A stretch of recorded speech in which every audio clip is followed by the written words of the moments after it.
शुरुआत में जब दुनिया बिल्कुल नई थी, ईडन नाम का एक खूबसूरत बगीचा था। यह सबसे रंग बिरंगे फूलों, सबसे रसीले फलों और सबसे चहचहाते पक्षियों से भरा हुआ था। इस बगीचे में भगवान ने पहले दो लोगों आदम और हव्वा को बनाया। बगीचे में जीवन, खेल और आनंद के कभी न खत्म होने वाले दिन जैसा था। आदम और हव्वा ने इस अद्भुत जगह की खोज की, जानवरों के साथ बातें की, शानदार पेड़ों की छाया के नीचे आराम किया और बगीचे में अनगिनत पेड़ों के बीच सबसे मीठे फलों का आनंद लिया। अच्छे और बुरे के ज्ञान का पेड़ बाहर खड़ा था। परमेश्वर ने आदम और हव्वा को केवल एक ही नियम दिया था, इस पेड़ का फल मत खाओ। लेकिन जिज्ञासा एक शक्तिशाली चीज है। एक दिन एक डरपोक सांप हव्वा के पास आया। यह एक आकर्षक विचार फुसफुसाया, फल खाओ और तुम भगवान के समान बुद्धिमान हो जाओगे। आपको अच्छे और बुरे के बीच का अंतर पता चल जाएगा। फल बहुत आकर्षक, बहुत स्वादिष्ट लग रहा था और ज्ञान का वादा बहुत लुभावना था। ईव ने हाथ बढ़ाया, फल उठाया और काट लिया।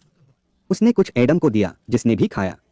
लेकिन जैसे ही उन्होंने फल का स्वाद चखा, उनकी आंखें एक ऐसे तरीके से खुल गईं जिसकी उन्होंने उम्मीद नहीं की थी। उन्होंने चीजों को अलग तरह से देखा और महसूस किया कि उन्होंने ईश्वर की अवज्ञा की है। उन्हें डर और शर्मिंदगी महसूस हुई, ऐसी भावनाएं जो उन्होंने बगीचे के आनंद में कभी नहीं देखी थीं। जब परमेश्वर को पता चला कि उन्होंने क्या किया है, तो वह उनकी अवज्ञा से बहुत दुखी हुआ।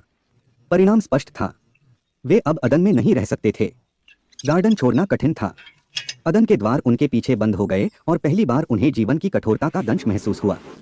ईडन के बाहर दुनिया उबड़-खाबड़ और जंगली थी। आदम और हव्वा को शुरू से ही सब कुछ सीखना पड़ा, भोजन कैसे उगाना है, आश्रय कैसे बनाना है और तत्वों से कैसे बचना है। जीवन अब आनंददायक खोजों की श्रृंखला नहीं, बल्कि अस्तित्व के लिए संघर्ष था। इस नई दुनिया में उन्होंने जीवन के पूर्ण स्पेक्ट्रम, खुशी और दुख, सफलता और विफलता, जन्म और मृत्यु का अनुभव किया। वे माता पिता बन गए, ऐसे बच्चों का पालन पोषण करना जिनका आगे चलकर पूरे देश में अपना परिवार फैलेगा। अपनी यात्रा के माध्यम से एडम और ईव ने अपनी ताकत और लचीलेपन की खोज की। उन्होंने बढ़ती बुद्धिमत्ता के साथ प्रत्येक चुनौती का सामना किया, अनुकूलन करना सीखा, अधिक गहराई से प्यार करना और जीवन के क्षणभंगुर क्षणों को संजोना सीखा। उन्होंने अपने बच्चों को ईडन की कहानियां, अच्छे विकल्प चुनने और अपने कार्यों के परिणामों के साथ जीने का महत्व सिखाया। देखने के लिए धन्यवाद। अगले साहसिक कार्य में मिलते हैं।